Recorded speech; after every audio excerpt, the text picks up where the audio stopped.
Yo, what's up, everybody? Welcome into the very first episode of the Jammin Tower podcast. I'm King Dre Clout, Dre Alderetti, or just simply Dre, joined by my lovely co-host, the always awesome and handsome Jay Jewel. What's How up, you doing? guys? I'm here, man. I'm living it up. You know what I mean? Best I can be. But a lot of stuff to talk about. Yeah, we do have a lot of stuff to talk about. So getting straight into that, looks like today's episode we're going to be covering obviously the new world structure. Twitter blew up about it. Everybody had their initial reactions, including myself with PJ. But now that we've had some time to sit on it, chew on it a little bit, we're gonna kind of just double back, give like some a little bit more well informed opinions now, right? Because I mean, would you say you've probably had like now you're a little bit more like comfortable with it? You can probably right. It's a lot easier. yeah. At first, I mean, I looked at it and genuinely, I just thought it was like a good thing for the game. And then I read a little bit more about what other people said, and I can understand the gripes, but I can also understand the good things that come from it as well. Like, just overall, I think there are little few things that need to be touched up, but I think it's heading in the right direction. You know what I mean? Like it's not Right. it's not necessarily there yet. It seems like it's a trial run for Pokemon at this point. Right. And we'll get more into that in a sec. But yeah, and so we're also going to be talking about, the current worlds, the one that's coming up in like about 6 weeks once this episode goes up. I believe it's like 6 weeks. Hawaii. Talk about the plays, all that good stuff. Maybe what our plans are going over there. Talk about some of the newer cards that we will be having access to for that format. Um, we have our new game that we're going to be playing. What you got? We got some prize pack. We're choosing series two, right? Yeah, we got Series 2 on deck right now. So we're gonna do a couple of those. Each episode, we're gonna try and change up what packs we open, and we're not always gonna be opening the same packs. It's gonna be a mystery what each of us brings. One day, Jay can decide to bring Evolving Skies, and I have Shrouded Fable, and then Wait. I lose because Jay I Jay can bring pulled a I pulled a Rayquaza. yeah, Altart Ray, pull a Moonbreon. Oh, Moonbreon's from Fusion Strike. My Yeah, apologies. yeah. Um, then we're gonna go through earlier this week, a couple days ago. We put a tweet out asking about your favorite parts of this past season that just finished up. So we're gonna react to some of those and then just close out with some closing thoughts and updates for where this podcast is going to be going and kind of what our aspirations for this podcast are. Yeah, yeah, for sure. All right, so let's kick it off. Worlds Yeah, structure, yeah. initial thought, and then where it's kind of evolved to for you. Yeah, heading over to the Pokemon website, about I'd say probably about 3 days ago, they posted the new thing about the structure. But overall, Twitter did not like it very much. Twitter, as well as like most like Facebook groups and internal groups that like evolve around the Pokemon community, had a lot of bad things to say about it because of its more exclusive. The best way to put this is like it being more exclusive towards top players in the game. Right, Um, right. I do think that it going forward is in a really good spot. I do think that them including internationals into the regional BFLs is kind of a bad idea, just simply because you can replace all your regional finishes with internats finishes, and then you basically didn't even have to play three regionals. And the point payout for internats is so much higher that there are a lot of things that come with monetary gain. You know what I mean? Like if you are Right. more better off than other people, you're able to travel to all these places. Exactly. Granted, I do think a lot of the time people kind of overextend that to the point that they make it their whole topic, right? Being that people who are more financially stable are going to be able to travel, but I also think that this system incentivizes people to place well at events, right? Because Exactly. if you place well at events, you have the monetary value to continue to play, right? That's the whole point. You break even or sometimes gain a little bit on your travel if you're consistently testing, you're consistently doing what you want, right? Like you're placing where you want to place. So I do think that it is a good thing, but I do think the internets could definitely be paired, like in like a BFL of one, right? Like out of three internets, you could do a BFL of one, So whatever your highest placing was, if you chose to upgrade that, you could choose on your own will to go to more events. But if you place high enough at the first one, you could be like, all right, I think I'm safe. I don't have to go to Europe, but I don't have to go to the NAIC if you're in another country that isn't here. You know what I mean? Right. No, that makes a lot of sense too, and I agree for the most part, like about all that. Then again, like you said, it goes though when people bring up the comments about the money thing, having more money to go to more events. It's like then we get into the whole elitist Yeah. argument again, and that's just like it's just a never ending cycle. It seems that we're dealing with, but um, like I'm not I wouldn't consider myself part of that elitist group Yeah. because I mean I don't have infinite funds. I have sponsorships, I have like money that I make and I can go to probably more events than like the general player. Yeah. But I mean, but even that, the reason why I'm able to do that right now is because when I was still part of the general player base was less known. I did well enough at events to earn some money, earn sponsorships, and go from there, right? So Yeah. like, I don't. So like, it has been something like where the success of me doing well at events snowballed into me having access to more funds, whether that via my own funds or via sponsorships, Yeah. right? So I mean, it's not always just like I have more money than you, boo hoo, cry about it.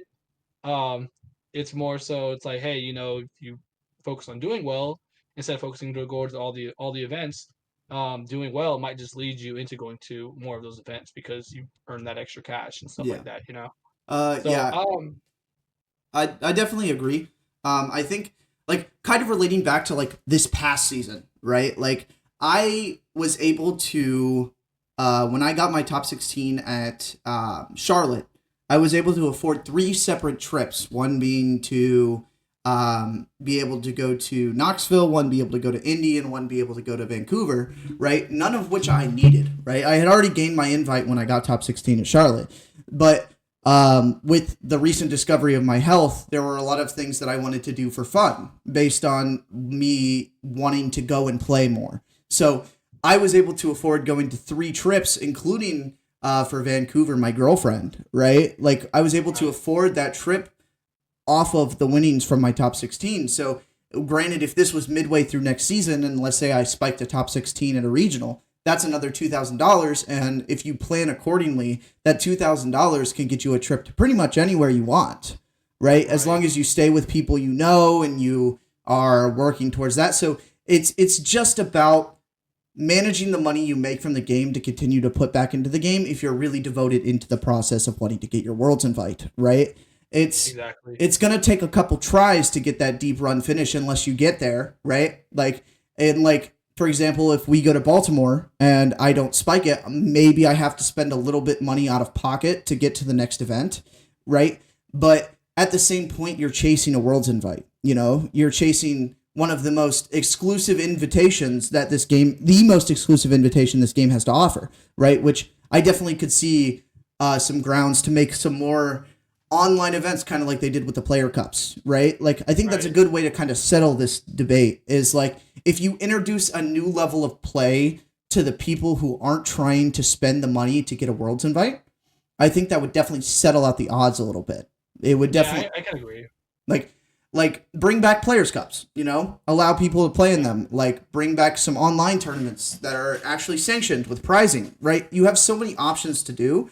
It's just Pokemon seems to not want to incentivize anything other than their regionals, which I think is a really bad idea for players, like for Yeah. players retention at least. Yeah, right. And I can agree with that too. But actually we need a new client before we can even think Yeah. about doing that. But that's a whole nother debate that we'll be having probably for months because I don't think this game is getting fixed. The live isn't getting fixed up to our Absolutely not. our standards anytime soon. But yeah, but like even like what you said, like I mean I can relate to that too because like very first regional of the season, Pittsburgh, I bubbled because Caleb Gettimer's opponent's percentage was better than mine. So so I got 17th, and so I got $1,000 though. So and that $1,000, I'm in California. I take a little trip down to LA, and I flew out of LA to Brazil for 750 round trip. So that Yeah, $1,000 got me to Brazil. LAIC. Yeah, So yeah, so like it's just stuff like that where it can, as long as you like you said manage the money correctly, you plan accordingly, it'll all work. Like you can yeah, really get the most out of this Yeah. just by reason of the money. But like, so now just separating the money thing though from that. For me, I think the biggest issue with this new problem, and Gabe Smart is actually the person that brought it up, and he made a very valid point of like this is actually way worse for the juniors and seniors and the parents of juniors and seniors Oh, okay. because it is a lot more pay to play, For you them. know, for them than it is for us because there are just a lot of parents that cannot afford to go to like all three ICs, and like if the parents that can, if they go to all three ICs and then only go to three regionals, but because they have that money to go to all three ICs, whereas like, you know, someone else that's a parent may can only be able to afford to take their kid to five NA regionals, and Yeah. if and the The IC is prize the money isn't enough. Like overall for the senior, I had a kid of mine who was in the kitchen who was a senior last year, and that was his biggest problem. Is like he went and top eighted the first regional he played, which was SAC, Ethan Morgan. He yeah went and top eighted the first regional he played, which was 750. Right, yeah monetarily, that's not enough. Like for the level of success that they gain at an event, like understandably it can't be the same prize to payout like that we have. Like there are right 10,000 times more players, you know? But yeah it's just for $750 a top in a regional, you cannot afford to send you and your kid to an event because exactly that's the problem is like even if your child does well, like if you come from a not well off environment, your child is still going to suffer from that and still going to get pushed aside on the leaderboards just simply because their parents can't afford it, right? right exactly, and that's the big issue because like you mentioned, like it's not just these events, like it has to be the junior and senior player plus at least one of their parents. Yeah, So like it's always going to be like the cost of getting to an event, staying at an event is going to be just double because of that. yeah, And so yeah, and that's just it. Like I said, I with Gabe Smart bringing that up, it did make a lot of sense thinking about it that way. I'm like maybe the point threshold is just the better way to keep it for our juniors and seniors yeah, because I feel like that's the one aspect where it does really feel pay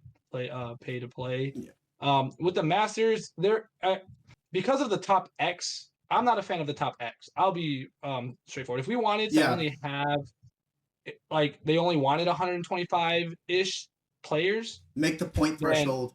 Make the point. The biggest thing I see is that like the difference between 125th and 126th is going to be so minuscule, right?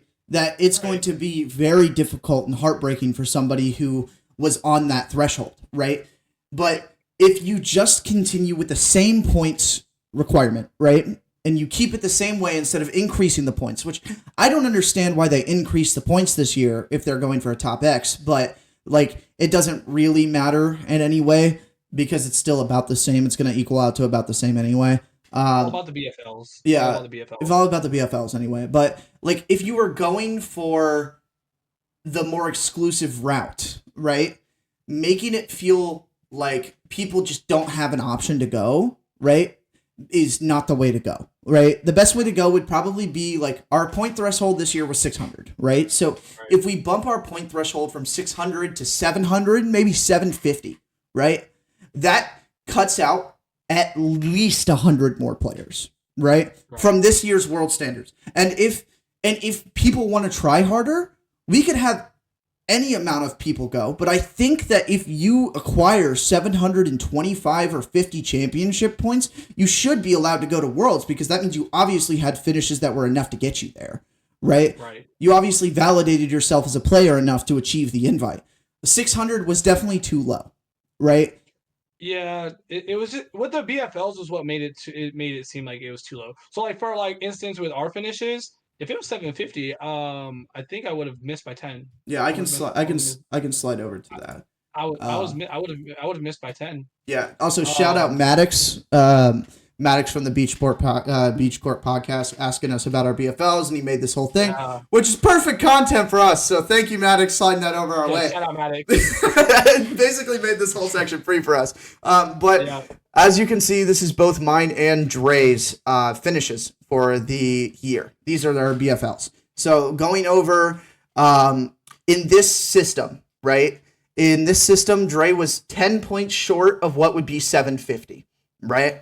So that was with a top 256 and a top 512 at an IC, a top 32, a top 64, a top 256, a top 256, three top 256s, and a top 512. So that was 5 cup wins and 1 cup second and 6 challenge wins. So that put him at the 740 threshold. If we were at the 700 or 750 mark, if it was 700, he would have made it, which looking at this, I do think that with this level of play, considering there are a shit ton of players in day 2, right? Overall, I definitely think that you need to place high, right? Day 2 is obviously should be an incentive, right? So the top 256 placements I think are fine. All of these are fine. And I think going into Worlds, this would be somebody that I would look at and be like, this is a competitor that deserves to be at Worlds, right? Same with mine. I'm not going to go too much over that. It's two tops. I'll go over it since you cover mine, so you don't feel like two. I know it's awkward covering your own stuff. So Jay, as humble as he wants to be, had a great season. I only went to one IC. Only went to one IC. So they didn't go to the other one, and it just went to one IC. Top 256. ICs are tough, bro. I mean, tough. I got cheesed out of my. It didn't have a great day 2. Yeah, I got cheesed out of my day 2 at LAIC, but it's okay. See, that's the difference too, because my IC top 256, I actually did make day 2, but NAIC was so massive that, and I didn't do great in day 2. Yeah. That I got top 256 as well. So yeah, I went 6-3. I went 6-3. And I had to play like 6 more rounds to get the same points. Less points. Your 250. Wait, was your 256 at NAIC? Yeah, it was. Oh. Oh, jeez. So I'm saying I had to play 6 more rounds, and we got the same points. You win 6-3. It's crazy. Yeah. But yeah, two top 16s. That alone would just tell me that's a world quality competitor. You got top 16 twice. Yeah. With how big our tournaments are, top 32s and top 16s, they pay cash for a reason. Yeah. Those are, once you make day 2 and you finish that high, those are difficult positions to get to outside of top 8. Top 8 is like obviously super, super hard to get to. But top 16 and top 32, it's such a minuscule percentage. Like my top 32, like I said it should be a top 16. Yeah. Because I literally only bubbled it because of opponents resistance, because of percentages. So like that's how small the margin is between top 32ing and top 16ing. Top 16ing and top 8. Like your both top 16s, I believe you were just right there on the bubble for top 8, right? Yeah. I was actually I lost both of those events. I lost my win-in for top 8. So my win-in, I was 12th and 13th at both of those events. So at Charlotte, I lost to Vinny, who ended up winning, and then at Orlando, when I got 12th, I lost my win-in to y'all saw it on stream. I don't even need to talk about it. Yeah, the barrel for 4 energy. That's all I need to say. Yeah, the PAL heard around the world, bro. Yeah, and he prime catchered my only arc, turn 2 with double backs, double barrel down. I was like, I'm just done. Yeah. It's wraps. We don't have to talk about that, all right? But either way, like that small minutes, it's 1 win away from making top 8. Like if that's how close it is, one tie in some of these, if you have a win, you're into a top 8 or you're into the top 16, stuff like that. So those, but seeing 2 top 16s, really good. Top 64s actually hold a lot of weight too, though. Like one of those is supposed to be a top 32. It's the same situation as you. At SAC this year, I got 33rd. And I bubbled. I was the only bubble at 32 points. I took a risky ID because I was sitting at table 11. And at that point, I didn't really understand the actual implications of. I just thought, man, I'm at table 11, and ID locks me for $1,000. I go home, right? Like, and then I took the ID and I bubbled 33rd, and I was like, well, that sucks. Anyway, I pulled a nice QEX, There you go. Yeah. So, but even the top 64s, man, they really do hold a lot of weight too because of something like that, where the percentages are so close. And but it's also like, dude, we're at like over 2,000 players at every one of these tournaments, and you're in the top 64. Like, I'm not going to do the math right now, but it is you're in a high percentile. Yeah. So like looking at that, and then your cups, 2 firsts, 3 seconds, top 4. I didn't even do that well at cups, to be honest. Like, Like overall, like I think that like my regional placements definitely shine this year, right? Oh yeah, for sure. Like I didn't even win 6 challenges. Like Yeah. Yeah, like I was the locals demon, I bro. know, bro. Like, Every day I open Twitter, Dre's on there talking about how he beat up Gazer. Oh, here's my champion, man. Shout out Gazer for being mid. yeah, Every weekend is great. No, but my locals is great to play at though. So I mean I love the cup. The cup, like, it's easy for me to get to my locals because of Fresno having so many.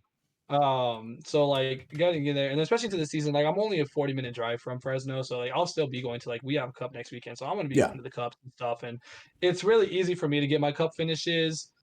Because we have so many cups available to me, so it's also another reason. I know you live more out there. You guys are a little more spread out, and also you just you didn't Like need to do it. You had good regional placements. You're like, all right, I don't need to yeah, as like many cups. my logic is I'm gonna right at the beginning of the year. In my area, everybody comes out of the woodworks, bro. Like, Right. and like, I'm not scared of competition. It's just a lot of my local likes to do best of 3 cups, right? Oh my god. And like, there's not a problem with that. The problem is I don't want to go there at 11 a.m. and get out at 2 a.m. Right? I don't want to, especially with like 70, 80 people showing up, which I've been to Kentucky Cups and Cincy Cups that 70, 80 people have showed up, right? Yeah. And they're always at the beginning of the year. So I'm just going to kind of like go to bigger events, see where I go, and then push forward from Cups there, because a lot of my locals are like, they kind of just go to have fun. So like I get to go hang out with my locals when there's not a billion people at the card stores. And True. like, if I spike a couple placements, that I can really look at like whether or not I need the cup finishes or not, and like obviously this season I'm probably going to need the cup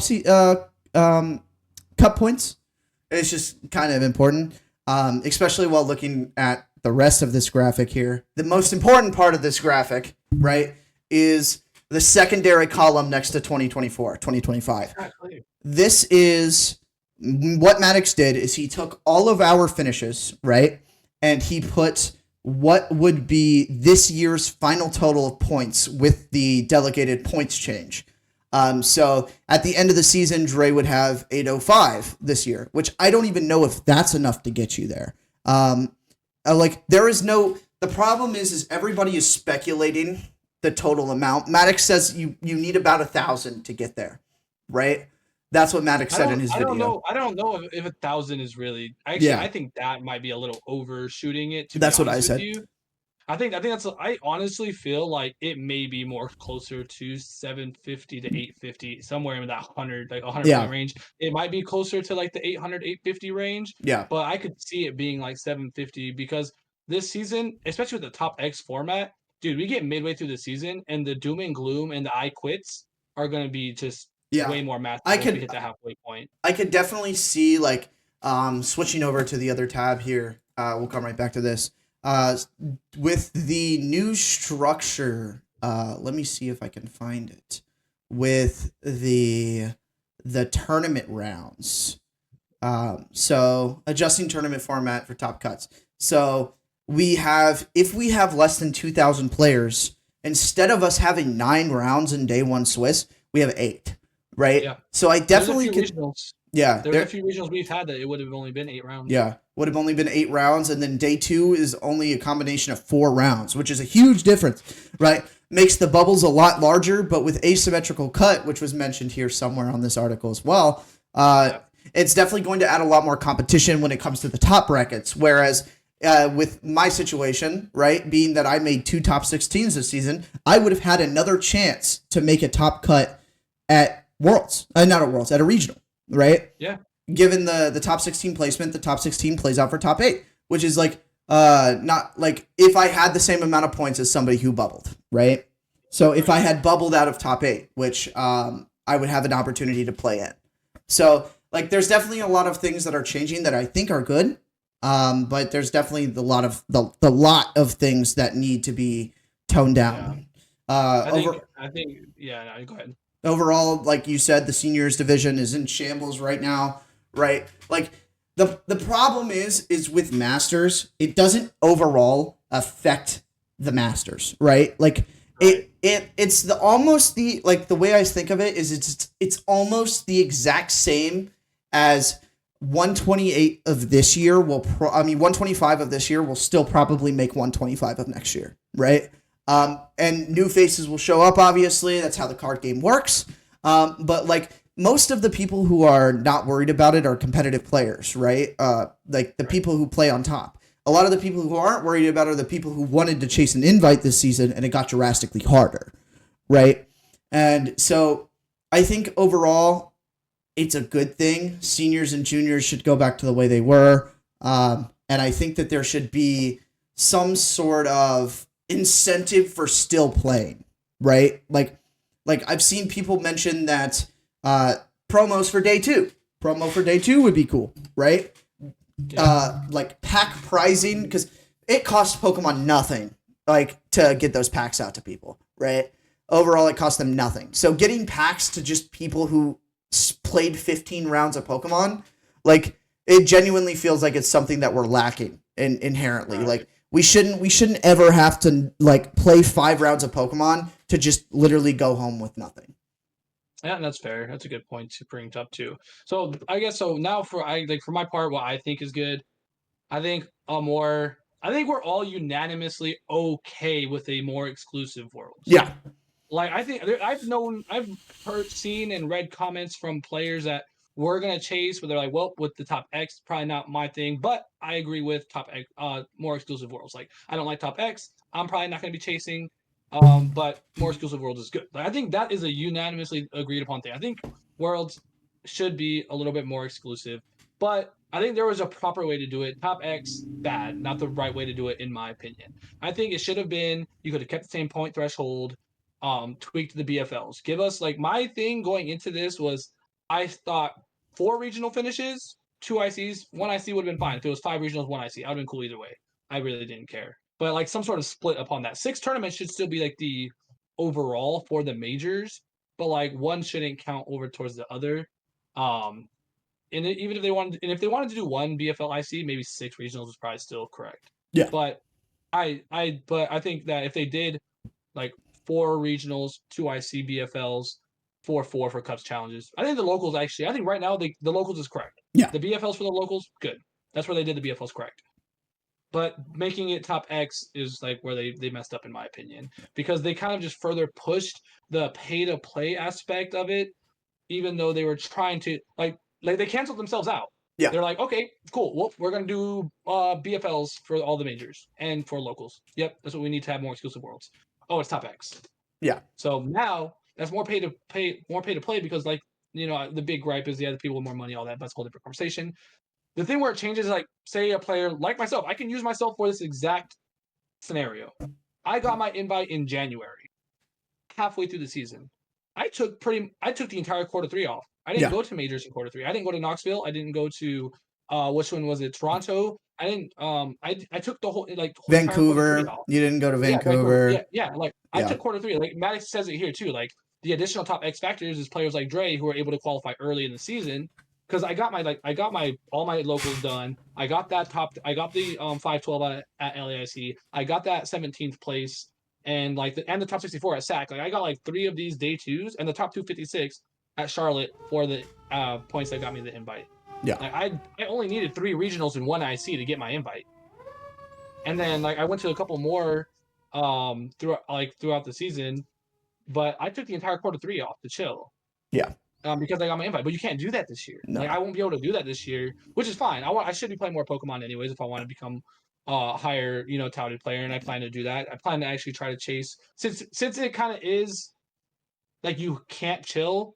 It kind of incentivizes the top players that we're doing chase top 16. Now it's back to a top 16 chase. So you might as well you have to go to every event anyway. So you might as well not. Yeah, you might as well. I mean, if every event you're shooting for your best finishes, there's absolutely no reason not to try. Like exactly, and like that pushes back into my whole original point about the money, right? Yeah.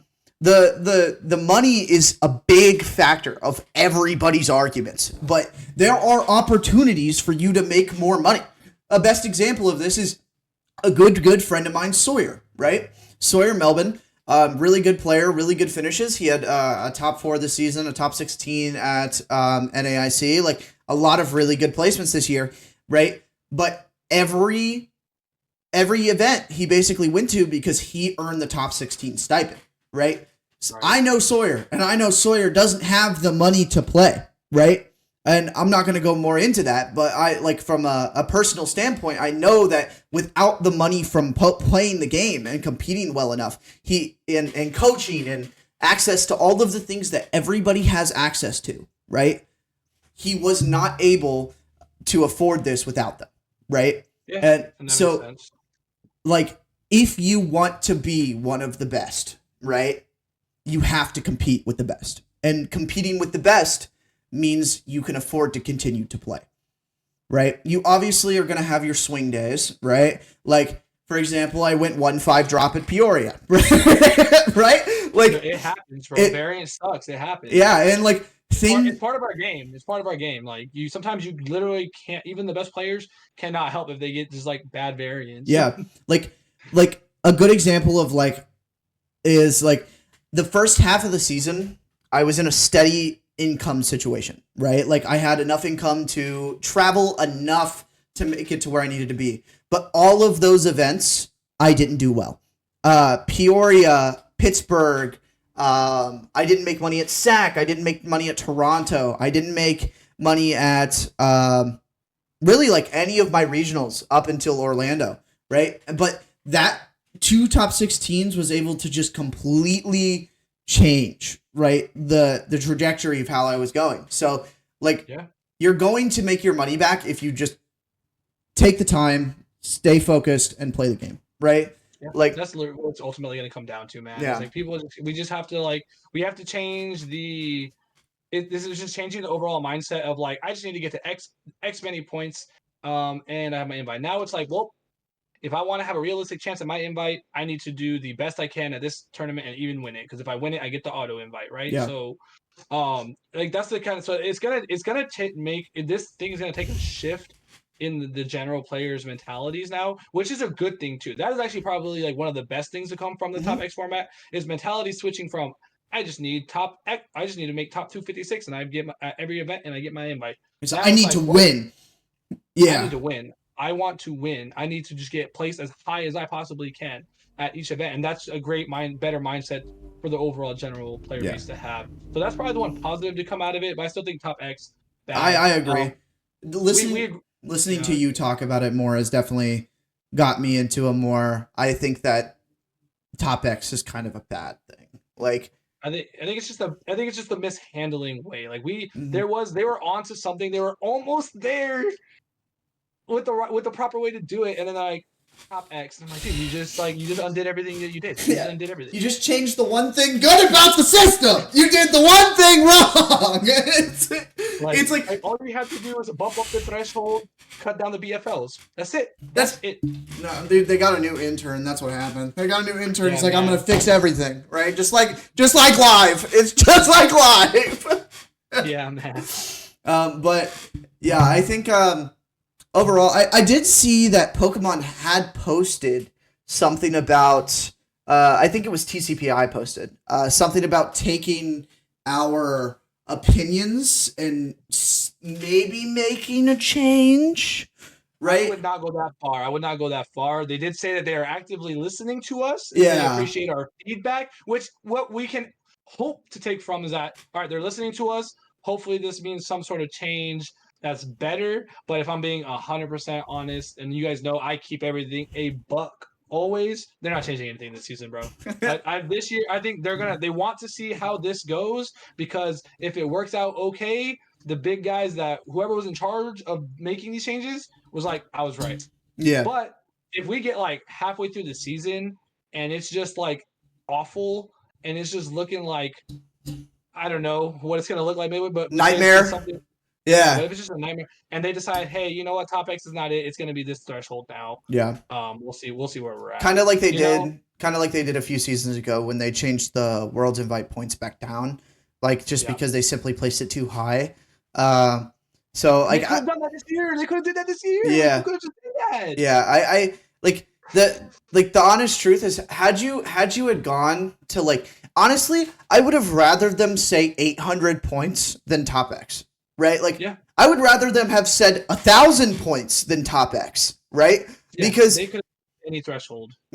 then you actually have a reason to continue to like nobody's gonna get 1,000 points in the first half of the year unless you're winning back-to-back events or top 80 like Azul did this year, right? Like, and so you just simply putting a number instead of putting a variance, like it's almost similar back in the day when we had the elo system, right? Right. Like, and I'm not going to get into much of that, but that was a nightmare in and of itself. A lot of my friends, I personally didn't play in it, but a lot of my friends who like raised me and taught me how to play have always complained about the elo system because there were just tournaments where you couldn't play anymore, right? Because you basically would have lowered your resistance. Like, you basically dropped it 5-0, right? Now, it's not that extreme this year, but I could see this definitely ending up to be somewhere in that nightmare realm where the people at the bottom of the list are fighting for their life every event, right? And one bad event completely scraps their chances. Like, even if you place well enough to deserve a Worlds invite, you still are going to have to compete with who's at the top because the people who are at the top are setting the bars. You know what I mean? And Right.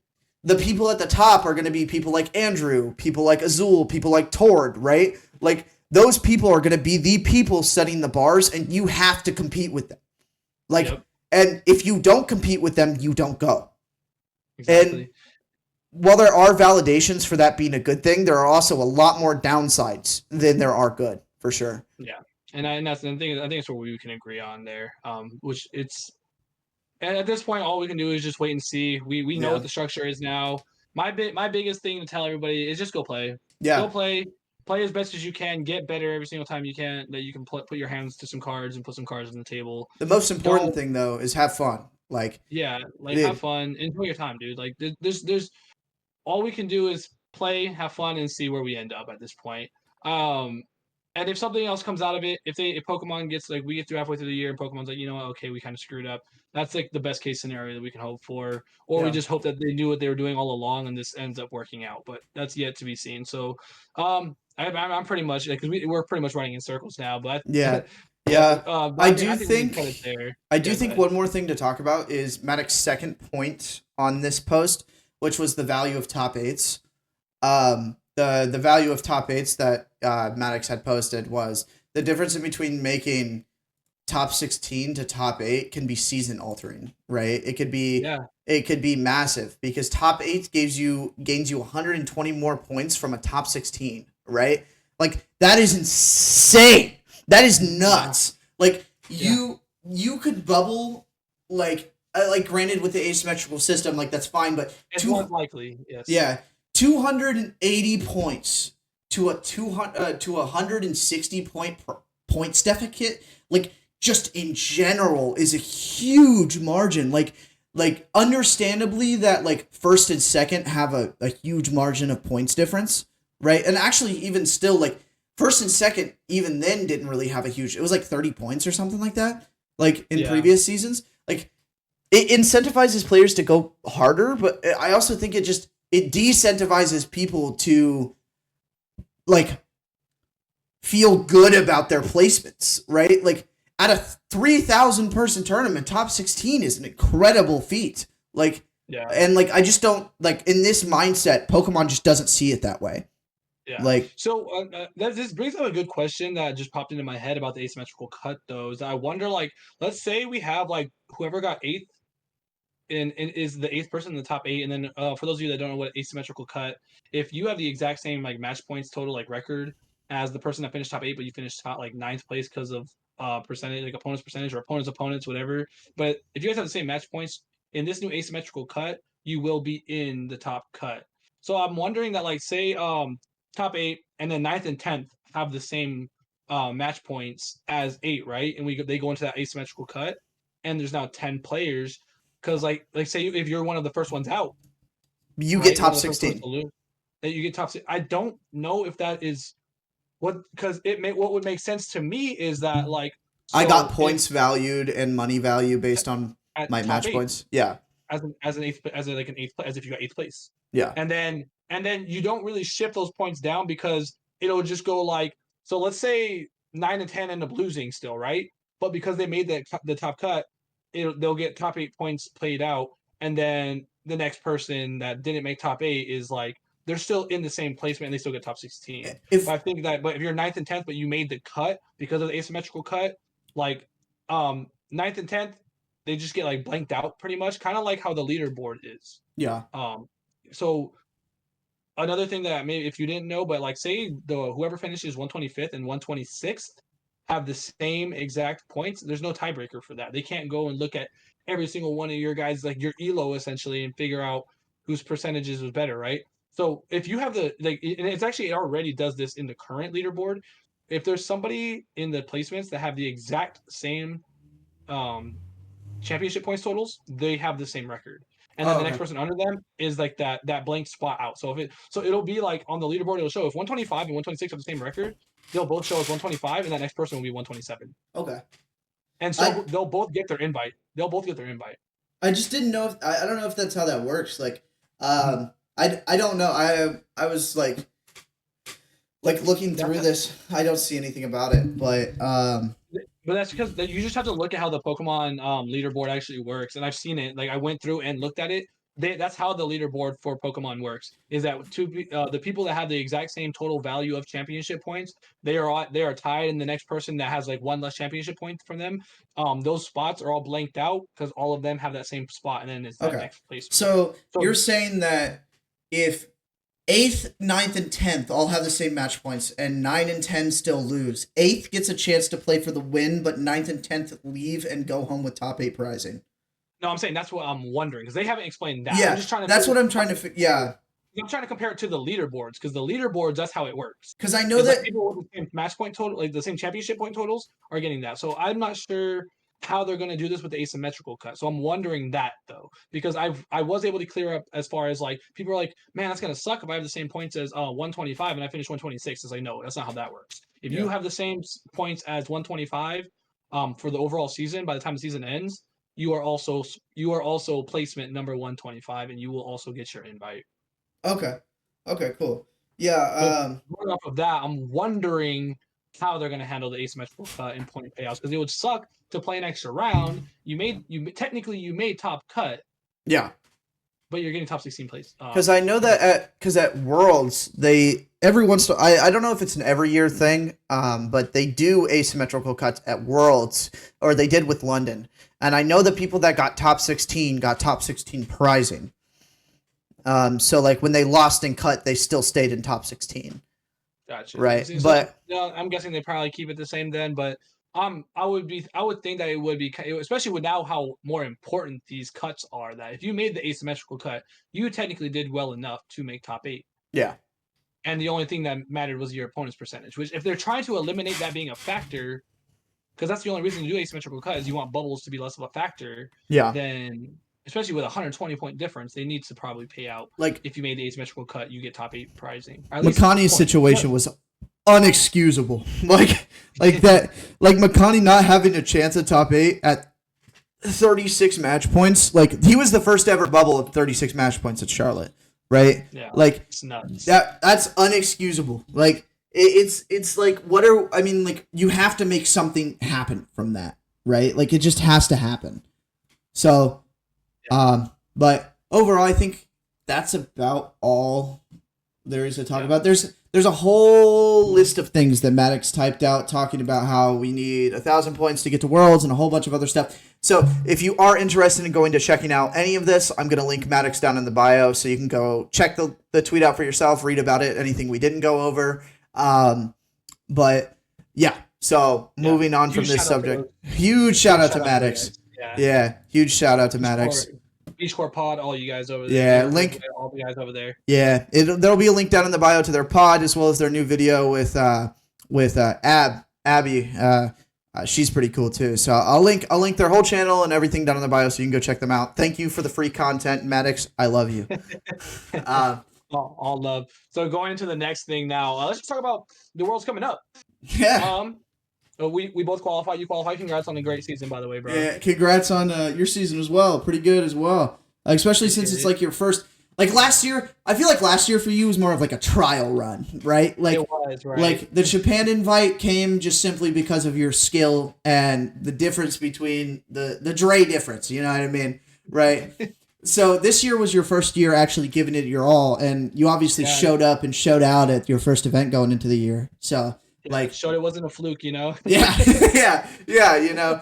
Last season was a little bit easier than this season overall. So like, Yeah, getting here is pretty cool. I did have my invite after Charlotte, and you had yours after Charlotte. I got a Charlotte as Charlotte. well. Yeah, we both got it. I remember we talked about it. Yeah. Yeah, So like that is pretty cool. Swap back over here so you can see us fully.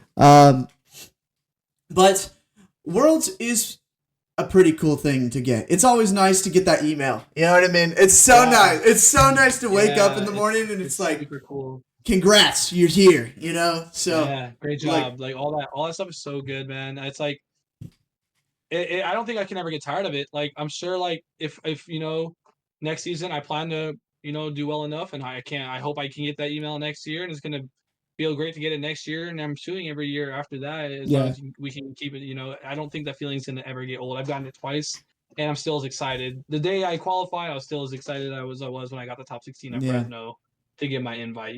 Just getting it in Charlotte felt just as like amazing, just like that wash, like, yeah, I did it. I mean, it's gonna kind of be scarier this year because there's not like this is that point. I got there. This is gonna be sweating until NAIC is over. yeah. And then the second that it's over, you're like, fuck! You're just like, did I get it? Did I not get it? You're sitting on the edge of your seat, and then the things will come out, and you're like, whew, or have a breakdown. But Yeah, it's gonna be it's gonna be a lot different for sure. But I do think there's a lot to talk about when it came from this year, and like a lot of accomplishments that come from both of our sides. But yeah, talking about just the game, right? Like the ability to be able to just see the world and also just be able to hang out with your group of friends. And if you want a good example of this, I'll link it down below. One of the best events of the year. We'll go more into our best events, but one of the best events of the year was LAIC, right? yeah, for Like sure. me and the whole kitchen were out hanging out with the Shuffle Squad, and we had a good time. I shaved my head. Pokey Duel shaved his head. It was so fun, and there's a vlog to that entire thing down in the description. There is some profanity in that, so if you're not really interested in that type of thing, Yeah, fair warning. fair warning. But like, obviously, it's a group of dudes in an Airbnb. You know what I Yeah, mean? it's just guys being dudes. So, Dude, yeah, but I played basketball. I played horse with Sawyer because we had the little basketball hoop by the pool. It was fun, it man. was so It fun. was so Yeah, great. it was so great. It was hot, so all of us Yeah, are incredibly sweaty in that video. yeah, But it was a lot of fun for sure. So getting back onto more like the physical topic of Worlds, we do have a new set coming out the week of Worlds. yeah. We have access to a new set, Shrouded Fable. So that will shake things up a little bit, and we'll go a little bit more over the new cards. What are your current favorite picks heading into it? Like, what do you feel most comfortable with? If Worlds was tomorrow, what would you say? If Worlds was tomorrow, I'm probably taking like a Charizard variant, and I think just going off of like Japanese results, dude. Like I even played some on stream this past week of just the Charizard Dusknoir list, and I'm like, dude, it feels so crazy. It's nasty, Uh, bro. it's really really gross how strong and powerful that Dusknoir line is in the deck. The plays that it opens up, the early aggression it potentially gives you. Charizard's now able to one shot V's and stuff, and You can yeah, just and in remove the basic Lugia. EXs. Yeah, it's scary, man. It's really really strong though. And then like so that'd be like kind of one of mine is like Charizard, some sort of Charizard variant, or even like a Lost Zone variant, man. I don't think Lost Zone loses. I mean, your Charizard matchup is kind of bad if they have the Dusknoir. Yeah. But if you're a really good player, you could probably obviously play around that kind of stuff. Just like how a good player, Lost Zone player, if they don't play Manaphy, they play around, getting double ninja snipes and stuff like that. So What there's do you plenty think of good about things. Kiram? I don't think it's gonna get played enough to really scare too many Lost Box players. That's kind of what I was feeling too.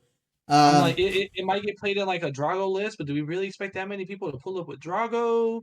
And like, how consistent? How because you still have to find it and discard it. And if you played Reggie Drago, it's not always the easiest thing to do is to get the exact attacker you want. That's why they play two Dragapult, because right now Dragapult's kind of the best attacker in it, and they play two of them because it is pretty hard to find that one Dragapult. Yeah. And God forbid if you prize it. Yeah. Then your whole strategy, now you're attacking with Noivern into a stage 3 deck, and it's just not worth it, right? So it's like, overall, I think, like, I think I'm on the same page with Kiram. If, like, I choose to submit a Lost Box deck to Worlds and my op puts down a Kiram, I was meant to lose. You know what I mean? Yeah. Like, it's like my opponent knew what they were doing and chose to play the right card. And so, like, I think that that's what you have to go in if you're playing Lost Box to Worlds is the mindset, like, or play a Manaphy again. It's like they need the Prime Catcher Cologne. They need a lot. You can probably get ahead a couple turns if you're able to get that before they're able to get that kind of stuff off. I do think a deck that might play it for sure is Chen Pao. If Chen Pao is like a deck that wants to continue to play, like it is seen play, I definitely think it plays that card because Sablezard being one of its more on the table matchups, I think Kiram definitely pushes it towards that, and it's not an incredibly bad starter in that deck either, just simply because you have the ability to retreat it at any point with your Super Cold. So I do think it sees play there, and obviously in Drago, but I don't think random people are going to start just shoving Kiram in decks just because they think Lost Box is going to be a thing. It's kind of like the Drapion incident. Like, yeah, right. But then Dre found a way to beat Drapion anyway. It just didn't matter. Like, it's like Mew is too good, bro. Drapion was not stopping Mews. Yeah. So I'm not fully convinced that Kiram stops Lost Box either though. But that's just because I'm a Lost Box stan too though. Yeah. It made me $1,000, so you know I have a little loyalty to it. Yeah, it's pretty good. It's definitely a choice. Yeah. I do think the Charizard is really scary too. Like, Charizard is. There's two ways to build it, and both of them make you hit a lot of damage, and it's really scary. The whole Peturant Mochi Band stuff with the Fezandipity, and then the whole Dusknoir thing, which I think overall Dusknoir's probably better. It gives you access to hitting better numbers. Charizard just swings for a ridiculous amount of damage. Like, hitting 260 is a problem before your opponent even has a chance to set up. You can also hit way more than... You can go Defiance Band too. Yep, and you activate Counter Catcher. You could very easily hit 280.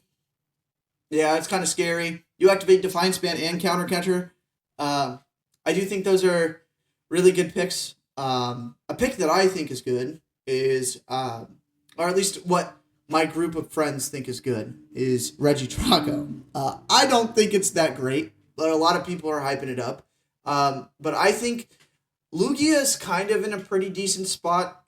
Lugia is always kind of in a pretty decent spot though. Like, it's just if you hit it, you hit it, and that's why Lugia players win. Is if they Ultra Ball double chops at the turn of the start of the game, you can't really win. It's just if they get turn 2 double chops, it's matchup spread goes from unfavored to almost unlosable. So it's just simply how high do you want to roll the dice, with that deck. And I think another deck that is pretty decent heading into this event. Unfortunately, I'm not going to say my boy. Unfortunately, I'm not going to mention the boy Arceus here. I don't think Arceus is in a good spot at all. It's never in a good spot, man. You have to realize that Arceus is never in a good spot. When we played Regigigas to the event, our good matchups had a 0 on the spreadsheet. It was just like, do we trust getting turn 1 energy and how good is Judge, right? And sometimes it works, sometimes it didn't, and it was what it was. But I think another good pick for this event might simply be Dragapult. I agree. Like, Dragapult is a really good deck if piloted by really good players. The problem is that a lot of the vast majority of people who are playing the deck right now don't have the skill requirements to play the deck, right? It's kind of like one of those, like Tord's build of the list is really good. Like, obviously that's going to have changes based on the new set, but like his whole deck was really good. Dragapult is just so good at applying pressure onto little things, right? Like Lost Box has a problem with it, right? Everything has a problem with 60 damage spread plus 200. It's scary. Yeah. Like it's very, very scary. The way you can set up the multi-prize turns, even against single prize decks and all that stuff, it's just like it's insane. Yeah. So I think that's a good play. Yeah. I think is a good play too. Yeah, I mean, obviously all of them are solid options. Like we gave you 5, and there's probably still 2. There's probably like 2 to 3 other decks that someone could bring up and bring up a solid case. And I would think, yeah, I mean, you're right. I mean, I could see it. I control. I don't think Guardy's a good play. I don't think Guardy's a good play. I agree. I kind of do not think Guardy is a good play. You're not selling Guardy. I loved Guardy. Guardy, if you've been on my Twitter, you know Guardy's my toxic ex, bro. Like, I got day 2 with her. Like, I love that deck for some reason. But even I will more than likely will not be playing Guardy to Worlds because I just don't think it is and nobody is selling. And even like one of my teammates, Josh, is kind of actually buying into the fact that we have Guardian might not be feasible for Worlds. Scary dark dragon, very scary. Charizard is a serious problem, right? The ability for Charizard to just completely control your board is really scary. Charizard is now a control deck, kids. It takes whatever it wants whenever it wants. It's really scary. Yeah. It's bad. So y'all thought Charizard was bad before. I think we're in for a rude awakening of the Zard. We thought the Zard dominated format was bad the first 4 events. They gave us Fessendipity. Right? Man, we have instant charge, but it doesn't end our turn. Yeah, that's crazy. Yeah, that's crazy. Yeah, and it's a dark type. It's a dark type, so theoretically, it's a dark type that attacks for colorless energies, and that's good. It's just it's a good card. It's just compare that with the quick search too. It's okay, I'm gonna draw 3 off of this. I got 1 piece I need. Cool, quick search. Yeah, it's just man, people were complaining about Zardoz. Pokemon were like, all right, guys, y'all haven't seen it yet. All right, calm down. calm down. But wait, there's more. But wait, I'm doing something. Yeah, so it's definitely one of those, it's a Worlds that I don't think much will change, right? No. I just think that we're going to go back a format plus a couple decks. I think for the most part, I don't think there's gonna be too much. I think there's probably 2 to 3 decks that have become better now going. Regidrago being one of those decks that moved from for me personally from a C tier to up to a high B, maybe low A tier deck. Yeah. Simply because of something like the Regidrago being added to it, it does give it, answers. The Kyurem, you mean? Yeah. And the Dragapult. Yeah. So that combination of stuff, the Kyurem getting added in there, raises it up a level because now it actually does have a good answer to Blossom Box as long as you can pull it off. And if you get a 3 price turn anytime in the game, you're probably just winning. Yeah. So it's not like you have to do it right at the beginning, but maybe the most powerful. Yeah, because the line against Lost Box is you swing with Goodra. You prioritize Goodra real early in the game, or prioritize with something like Noivern. Being able to smack Comfies for 70 is really good, and them not be able to do anything. Smack with something like Goodra. Take your first 3 and then just blow them up with Kyurem, and that's where your energy go, right? So it's it's got a decent game plan. Whether or not it does it or not, that's up to the cards. You know what I mean? Yeah. But going to take a small tangent off of this onto Arc. I don't think Arc is in a terrible spot. Oh I don't no. think it is. I don't think it is. I've been talking and I've been thinking, right? And I actually went and played going on a little locals tangent. I went and played Arctina to locals the other day. And I played it to 2 locals in a row. And I got Arc Energy all of the event and I went 4-up. And then the second event I whiffed Arc Energy and I went 2-2. So it might still just be the same thing. All It's right, so little announcement, guys. If you or any of your friends know anybody that has an Arceus attack class, call 1-800 I whiff. Bro, leave Arceus alone. Man, he's my mantle. He's my boy. It's the only way I make money. But I feel it. I feel it. yeah, it's like you're Mew, bro. It's like God. Yeah, I know. It's like I just like the things I will do to make that card relevant. It's ridiculous. I played ungodly cards in Mew lists just so I could be in, because going into tournaments I know were just Mew awful tournaments, and I was playing text to at least make them 50-50s, and I was just playing like god awful cards. Like I have a limitless page with Thornton in Mew. That should not be there. That should not exist. Dude, I have a limitless page with full face guard on it. Yeah. It's insane. The things Yeah. we do for love. The things we do for love. Dude, there's no love like the pet deck, bro. There's nothing like There that. really It is no partner will ever be able to treat me the way Arceus treats me, dude. It's just the truth. But All right, so let's move our gears and get into some of the newer cards specifically. So we know a lot of the big ones, the Peturon, the Pheasantipity, and the Dusknoir. But like, have you gone through the list of the cards that we're getting in Shrouded Fable and like seen anything that you think's pretty cool?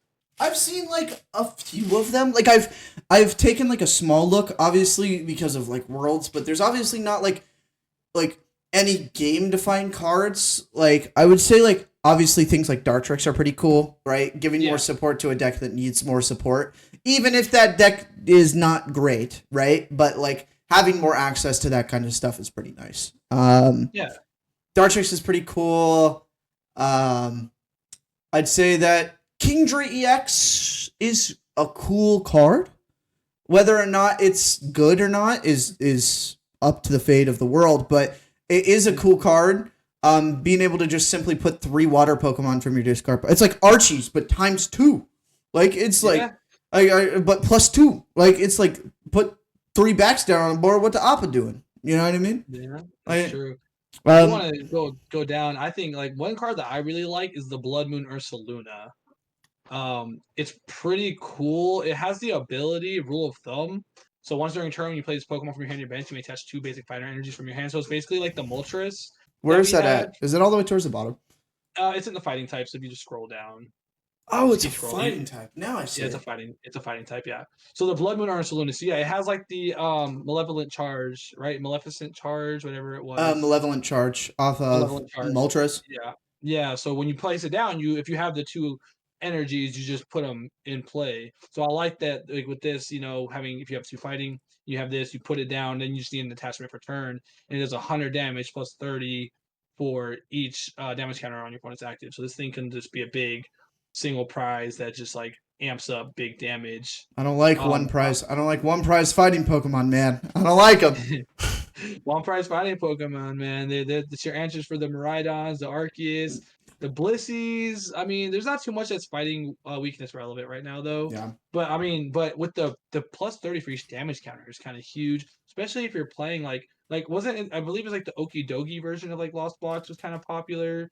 Like they had the fighting energies in there. Like having this to be a cleanup Pokemon that self charges, and you don't need to like have a Mirage Gate, like dude, a Spit innocently early, followed up by this, will wipe a Zardoff, right? Yeah, it'll times 11. Yeah. Yeah, it'll wipe a Zardoff. Yeah. Another card I think is pretty cool that is right below it is the Slitherwing card. I think that's a good card too. I don't know if it's better than the one that just attacks for 1 fighting energy though.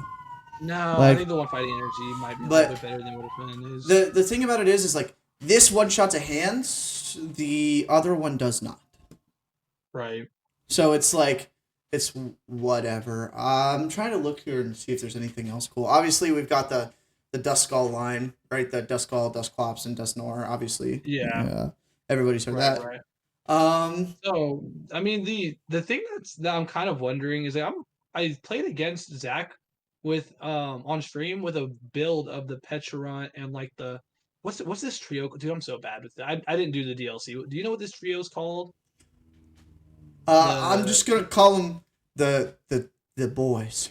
We're just yeah, gonna they're just call the them the boys. boys. They're Yeah, the we just call them the boys. Yeah, the dad joke boys, bro. Because all their yeah names are dad jokes. yeah. Okie dokie, monkey dory, pheasant dippity. Like they're all play on words Except of for like Pachurant. I don't even yeah, know what except for that thing Pecharunt. is. I don't even know. I've Well, never seen that thing. it's a mochi monster, bro. Oh, is it? No, I have no idea. Oh. I just know the mochi's in there for some reason, so I assume it just has something to do with mochi. I would assume so. But I want to know, like, this deck seems like there is something there, the way everything works, like, in tandem. Like with Like, you the have Okie Dokie Monkey, Pheasant Dippity, and the Petra, yeah. Like, there's, like, a full deck that revolves around these guys, because the Pheasant Dippity, you draw 3 cards, and there's, like, the Pheasant Dippity snipes 100 damage to one of your opponent's Pokemon. yeah. Um, there's the Monkey Dory, the Dirty Headbutt doing 190. And then also if there's a Pachurant in play, you take one less prize card. That's Yeah, pretty good. exactly. So it turns itself into a single prize card. The Okie Dogi is like the big finisher, because you have the you probably run the what's it the bonnet in this deck to No, have the poison. you play the new supporter. You play what is it? It's Janine's secret technique. It's choose 2 of your dark Pokemon. For each of those Pokemon, search your deck for a dark basic energy and attach it to those Pokemon, then shuffle your deck. If you attach any energy in Pokemon this way, that Pokemon is now poisoned. Yeah, so that works that way. I think Zach's list did have the bonnet though, and it worked Oh, pretty well. did It, it? it worked pretty well. It worked pretty well. He ended up beating me. I'm pretty sure. Beating the Charizard deck I was playing with it because the Okie Dogi came in late game. I was poisoned, had the 260, and then had the Mochi, and had the Sneasler. So it was in play. So I was able to like hit my fresh Charizard for 300. And then the poison damage between turns KO'd me and won him the game. So it was pretty. So it's pretty interesting. Um, the list that he played. If you guys like want to watch that VOD, it's up but on YouTube. But like it didn't seem like the smoothest. There was definitely like some awkwardness to it, but there is like it worked. It won, and it didn't feel like it was ever like too out of reach to just assume that it's a bad deck. It just probably needs to be cooked more. There's probably just a list of this that may work. So I'm very interested in Did it these feel EX. kind of like? Did it kind of feel like old school Moon? Like when you played against it, like No, because this came from behind. Honestly, I felt like I was in control most of that game. But like the monkey being able to keep putting Petrarunt in play, even if I target down the Petrarunt first, like making, and then I couldn't have the Gus, and I had to swing into the Monkey Dory, made it awkward. So then like my map was off, and that swung it back into his favor. The added up, the poison damage that started to add up on different Pokemon, like it just made things feel very awkward. But even though I felt like okay, I can play around this, I can play through this, but he still eventually he was able to get the win. So I'm just like this deck doesn't seem like it's bad. Like there's something there that may not be there may be a way that it may feel like a little smoother, but it did not feel bad. yeah. That's So I'm I like interested in those diversity. guys. I like those guys. There's some pretty cool. I like those guys. Yeah, Um, yeah.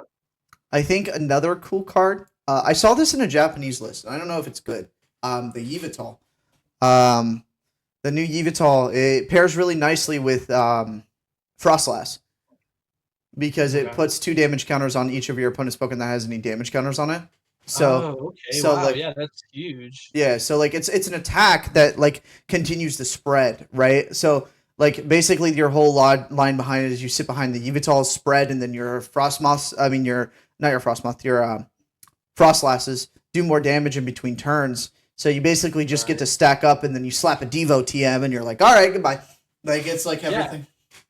And I've played the deck online, and it seems like you never know really what you want to leave in the active, anyways, because you're not really attacking. That's not what the deck does. Yeah. So having this actually seems smart because now you have something that you want in the active. And You it's already got the run dark dark. energy. Yeah. Yeah, Now you you already only run have to dark play and dark. junky. Yeah. Yeah, you don't have to Yep. play like the weird dark water line, right? You just get to play like the monkey, get to play the Yveltal, so it's like a 4-2-4-4 line, and like you Yeah. get to it just like it's just a good attack, like because you get like the problem I was having, like I know you've said before, it's like there's nothing you want to throw in active. Like it's like everything dies that gets thrown in the active, right? But it does nothing when it dies. So Right. you like having access to the Evital means that like even if it does die, by the time like turn 4 or 5 runs around when they've taken enough prize cards, you're like, all right, there's 9,000 damage on your board. So I definitely think that's a card that could see play. For sure, for sure. What do you think about the Genesect? I don't think it's gonna be that good. Like it's a bench space that you're wasting. Yeah, we have so many tool removal things that like we play Lost Vacuums, we have Jamming Tower, like there's just so many easy ways to like to counter this. I'm not sure it's really gonna be that great, Yeah. to be honest. And Um. if this was just if it's on your bench and it has an energy attached, I think the tool makes it like the requirement makes it not good. Yeah. The if it was just like have an energy attachment or have another poke, like I don't know how you could make it stronger, like even just an energy being the requirement could be minimal but still make it more powerful. Yeah. But like without it being a tool, there's so many ways to play around it. It seems like not that great. Yeah. I don't think it'll see much play. No, Have you seen the Haxorus? I have seen the Haxorus. The instant kill is pretty crazy. It's It's just that it's a stage well, two, it's good so in you have to run Drago. it. Yeah, you run it in Drago too. You might as Yeah. well. Yeah, it's a good, like it could be good in Drago. I don't know if it Yeah, is good in Drago, but it could be good depending on. because you can just nuke like anything on the board. I think it's like the problem is mist energy stops it, which is like the whole logic is it doesn't really work like Yeah, you want it to. But there's obviously some cool things that could come up if you do choose to play that. yeah, Going over the binding mochi that Dre was talking about a little bit earlier. The binding mochi, any poison Pokemon this card is attached to do 40 more damage. So it's like a choice belt, right? But the only yeah, poison cards in the game right now, poison you're active too. So it's basically a plus 50 damage mod, right? And yeah. if you play Sneasler, it's a plus 80, 70, something Yeah. like that. Like it's a Well, really it's good 70, card. yeah, 70. Yeah. So I think that card is insane. Like that card, special conditions have been not important for so long that I like the fact that special conditions matter again. Right? Yeah, right. It adds like a Yeah, level of the game that's like the only deck that really cared about special conditions for a long time was like Cloth, right? And like yeah, that was just simply to do more damage, but like this has like a whole bunch of math behind like what your output on damage can be with like a combination of Brute Bonnet plus Sneasler plus Binding Mochi plus like if your attacks do more damage based on poison. It's like your crazy amounts of just combinations you can do. Like sometimes the poison will just simply be enough to get you there, right? But then sometimes right, you need right. Sneasler. There are so many cool combinations that come from having access to special conditions again. It's kind of crazy. Like we haven't really seen Yeah. any sort of special conditions. Like even the lock decks don't play like a special condition card. Like Nah, there's nothing going on that's trying to like paralyze Loop or anything like that right now. yeah, like the closest thing I think we had was the Articuno from Mhm. like a couple sets ago. And Right, like last it's rotation. yeah, it's still in format, but it's just not good right now because we Yeah, don't have Inteleon. So yeah. like Well, I'm saying pre-rotation it was better because yeah, yeah. it was better pre-rotation. So, we got Hypnotoxic Laser at home as an A spec, which I don't think is going to be good. Yeah, no. Chinese Secret Technique we went over. Asleep is a lot better than confused. I'll tell you that. Like, if this card Yeah, said your opponent was like burned and asleep, right? yeah, Like this combination of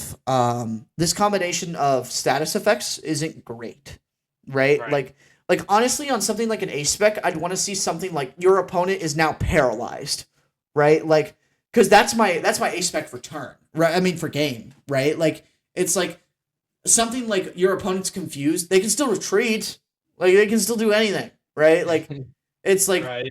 like if they play like if they retreat and attack again, my A spec did nothing, right? So Yeah, pretty much. It's like seeing something like Hypno Laser come back as an A spec, like even if it just did what it originally did or added like paralysis or something, like it'd be really good. Yeah, I think so too. But I think that's like everything else. It seems like these are all major cards everyone's already talked about that we're all pretty Night familiar Stretcher's with. good. Night Stretcher's a Yeah, good card. yeah. I mean, like everybody knows that one. Yeah. Zoroark's plan. Everybody's like this new stadium. Like everyone's been pretty like well educated on though. I know the cards that we talked to have been like less. What are Haven't you been thinking hyped about all that Pokevital A? Oh my god, dude! If you want to Poke. wait, if you want to waste your deck spot on that, go for it. Dude, So that's all I can say. But you know what? if you hit me playing Pokevital A at Worlds at a side event, I'll give it to you, dog. Like it's Yeah, right. like that's the only event I play side events at because they got that cool playmat you can earn. Right. That's true. Right. That's true. But if you hit me playing Pokevital, not in the main event, I'll just give you the win, dude, because that card is hilarious. If you, but Dude. yeah. Overall, I think this is about where we're at for the new sets. There's nothing really. Nothing else to like really big popping off the screen. Honestly, I think or it's just been stuff that we all kind of figured Yeah. like, oh, yeah, it's pretty much playable. We kind of Like we're all pretty these good at recognizing guys, like the Dusclops line, that. Yeah. the Pheasantipity, the new supporters, and the stadium. Obviously, you guys all know about Night Stretcher as well. So yeah, all good cards we all recognize pretty playable from the beginning. All right, well, now we're moving on to what I'm hoping is going to be like the fun part of our future podcasts is our segment, What You Got? So we decided to keep the first one even, keep it fair. We're going to put ourselves on a 50-50. Now, but after this podcast, it's free reign. it's free reign. Whatever pack we decide we want to bring, we can bring. So if I decide I want to bring base set and I hit anything hollow, I just win. That's just how it goes. Yeah, since you win, and we'll keep a tally up on the screen. Like, I'm gonna make just for future updates. We're gonna make a whole new overlay for this segment where it will have a screen, like a score up in the left corner of who wins. Right. So y'all. Yeah. So it's Ohio versus Cali right now. Right. Wait, we're on even playing grounds. We've got 2 packs of Series 2, which has been out of rotation for a minute, so it's slightly more expensive, so a little more rare for you guys, but a little bit. Like $15 each. Like $15, like just a quick little $15, you know what I mean? It's not really much, but yeah. Is there like there's no pack trip to this, right? Like I don't think so. I think we just go and no! We got adventures. We got the Goat Dunsparce here. We got by Moltres. Oh, I got a Hollow Water. And you, were you ready? Oh, Manaphy. And basic energy. Hey, we got a Hollow. I got 2 hollows. I got a Manaphy and a Water Energy, dude. No, mine's messed up. My stadium. I think Manaphy's more playable. I think you won that. Dude, I can Rain Splash right now. It's over. All right. Well, we'll see. We'll see. We'll go for the. If yours is a dud and I hit like an EX or a V. Dude, yeah. Then I'm cooked, right? Like. Yep. We got the boy. Ooh. Oh. Next card. What the heck? Whoa, Nah. Okay. It was close. Okay, that was crazy. All right. First hollow is a switch. Yours is a Persimmon. Persimmon. I got the barrel. Okay. All right. Houndoom. I thought it was Moltres. All right. What do we? I think you took me down on this one. All right.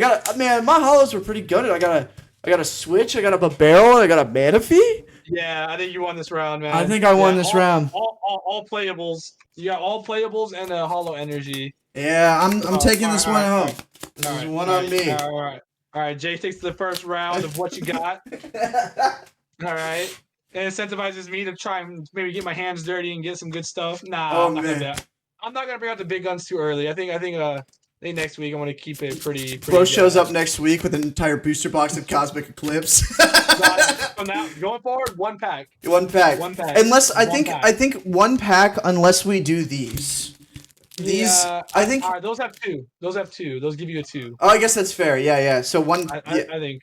Yeah. Because if you decide to do a play pack or a McDonald's pack or anything or a Halloween pack, you get to do 2. Yeah, because there's just not enough cards in there for the sustenance. You know what I mean?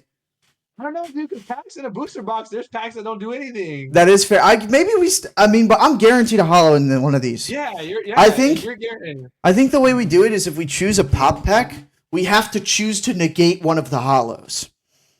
Ooh, okay. I'm right. down for that rule. Because if we choose to negate one of the hollows, then it's like, all right, so which hollow was better? No, your opponent gets to negate. No, then if I pull, I guess that's fair. You get to choose to negate one, right? So that's fair. Yeah. Either way, I still win this round. Stamped EXs and EMVs do not count as hollows, though. That is correct. Yeah, they're hits. Yeah. So that's how we're gonna play this. If we choose the pop packs, your opponent gets to negate one of the hollows from your 2 packs. Oh, you get 2 packs. All right, I think that's fair. I think that balances it out pretty evenly. All right, so Jay takes the first round. All right, so now we're moving in the boy bib. I do baby 4K.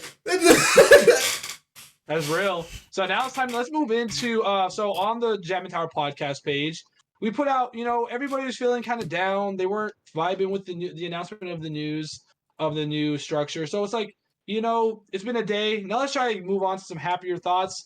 We asked you guys to send us just pics and stories of your favorite moments from this last season, and we have some good ones going in.